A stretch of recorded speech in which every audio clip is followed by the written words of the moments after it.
దేవుని మీద ప్రమాణం చేసి దేవుని ఎదుట ప్రమాణము చేసి అంతా నిజమే చెప్తాను. అంతా నిజమే చెప్పు. అబద్ధం చెప్పను. అబద్ధము చెప్పను. పాపాయమో మీకు తెలుసా? తెలుసు. ఎలా తెలుసు? మేమంతా ఒకే కులస్తులం. అంటే భక్త కులం, భక్తులం. భక్త కులమా?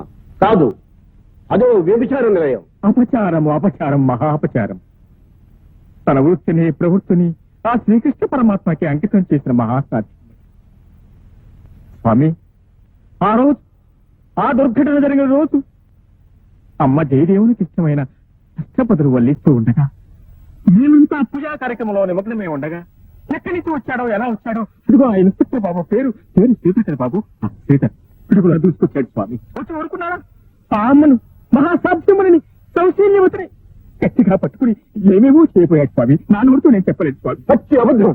ఆర్డర్. ఏదేదో చేయబోయాడు అంటే దాని అర్థం బలాత్కరించబోయాడు స్వామి. ఎస్ఐ బలాత్కరించబోతూ ఉంటే మీరు చూస్తూ ఊరుకున్నారా? ఏం చేయమంటావు నాయన? ఏదైనా సహాయపడదాం అనుకుంటే అప్పటికే ఆమె ఒంటి మీద వస్త్రాలు వలిసి వేయబడ్డాయి. అబద్ధం, అబద్ధం, అబద్ధం. ఆర్డర్.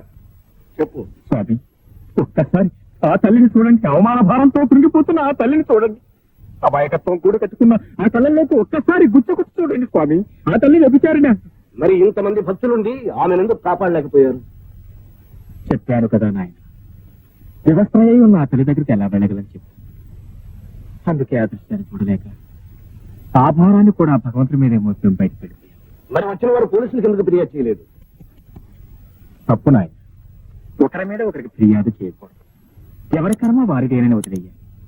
స్వామి, నేను చెప్పినవన్నీ నిజాలని మళ్లీ 1000 దేవుళ్ళ మీద ప్రమాణం చేసి చెప్తున్నాను.